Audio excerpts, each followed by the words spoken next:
Hey, welcome to the EvangelistNickG channel. So, you always hear about like, oh, the early Christians, before they were called the Christian, they were called the Way, and they had to hide in the catacombs and worship there. All that is true, and out of that developed what you see around us here. This is very indicative of what an early Christian church would have looked like. You would have seen painting on the walls like this. The concept of statuary and things like that, it didn't come out of nowhere. They lived during a time where the printing press wasn't going to print out a book that said the first 100 years of Christianity. So they would put portraits on the wall that told the stories of what was going on initially. So this is precisely where they might have gathered. And when we get to periods of time a little bit later, obviously the buildings after 313, the Edict of Milan, you start to see the buildings above ground.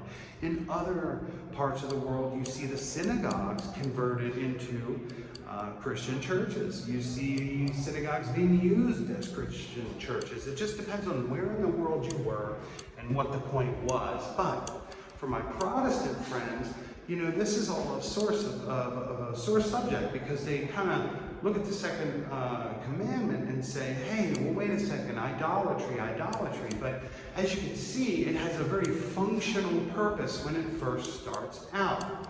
How do we pass on the knowledge and stories of our faith to the children? Why are the children coming to the underground catacombs to worship this guy who died 100 years ago, So this provides a perfect example of what one might have seen during early Christian worship, probably up to about the time of Justin Martyr. Would have looked something like this. As time goes on, they become more ornate, taller.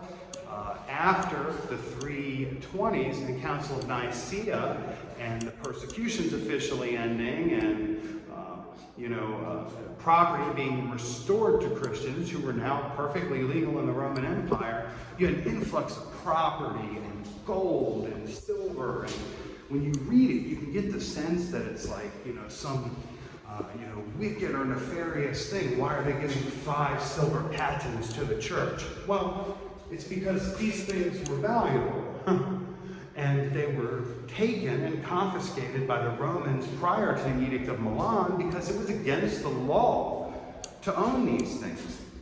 We've seen it in the records, right? We read at the beginning of the council, canons of the Council of Caesarea, the Council of Ankara in 314, where Diogenes had his example of his certificate that said, "Don't persecute me, I have my certificate," right? Well, for all the people who didn't have their certificate, their stuff got confiscated. It wouldn't be a big deal at all to see a, common crucifix, or I suppose back then. Let's see on the wall here if we can find an example of the early fish. Let's find the fish. I can show you an example of another early Christian symbol that's here. An example of a pretty early Christian symbol. Here's an example of baptism of Christ, right? So anyway, there we go.